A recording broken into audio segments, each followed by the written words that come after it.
Cars that can take care of themselves are pretty commonplace these days. In fact, every car that's on the market right now has traction control and stability control built in. Even self-driving cars are not that rare. Every manufacturer is working on some sort of autonomous technology because they know that that's the future. But what is rare is the opportunity to actually get into one of those cars and take it onto the open road.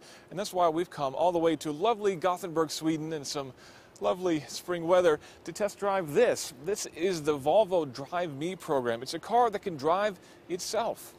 So we're inside the self-driving car now. We're being shadowed by this ridiculous six-wheeled Volvo up ahead of us, which is kind of crazy. But we're actually here to talk about this car. We're here with Stefan. Now, Stefan, this is a self-driving car, but I noticed that you're actually driving the car. Why is that?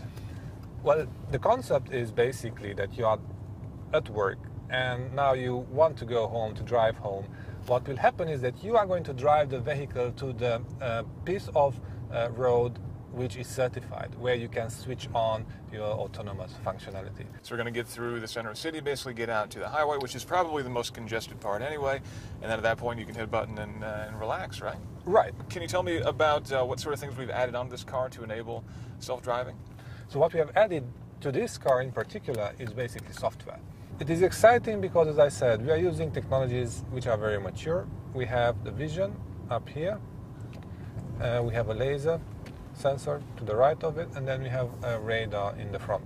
So it's basically the same stuff that's on Volvo cars right now. It's something that you can buy at every Volvo. With every Volvo car is an option package. So I'm just pushing the plus button, I'm releasing the steering wheel and the pedals, and it's not more than dramatic than that. Now the car is holding about 70 kilometers an hour. Is it going to maintain the speed limit? Yes. Okay. One of the main benefits of autonomous drive is safety. Now, only by having these vehicles really following the speed limits that you're having on the road, already that will impact the safety on the road. So there are a few things that you still need to do as a driver if you're in the car. One thing is changing lanes. It can't change lanes for itself. And there is no infrastructure to vehicle communication just yet. So if there is somebody working on a road or that kind of thing right now, you'll need to manually steer around that. But again, that's the kind of thing that should be in place by 2017 when these cars are available for consumers. And the other thing is it can't quite merge just yet either. But again, early days, still just a prototype. What you could do is that you can put on existing infrastructure, as you have here, for instance. You can put one more lane which is much narrower. In that way, you can increase the capacity of the road.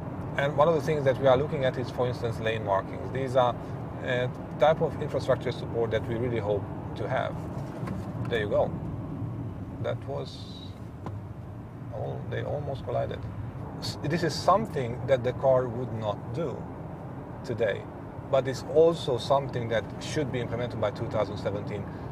What we are going to have in 2017, again, the plan is that the vehicle should be able to take you on this route from A to B in a safe manner. This is not that car, this is a very early prototype, but the idea is that by 2017 we'll have 100 of those vehicles and you will be able to do something else behind the steering wheel.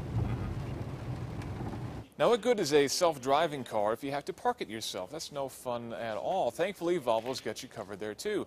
All you need to do is stop your car, get out, pull out your smartphone, an iPhone in this case, hit a button, the car will find a parking space for itself. The car uses pretty standard technology that's already found on a lot of Volvos on the road today. Cameras looking forward, radar sensors, and also ultrasonic sensors in the bumpers and fenders to detect where those parking spots are and to make sure that it doesn't back up a little bit too far and run into the car behind it. When you're done and you're ready to get your car back, all you need to do, take your phone out of your pocket and hit a button.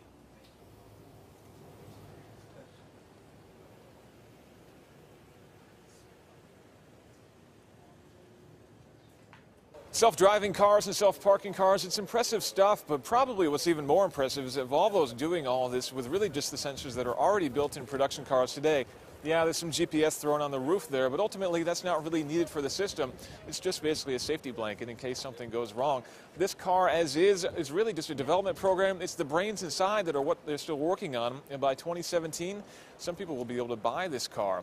But for now, I'm going to take this thing for a spin because it's more my speed. If I can find the keys.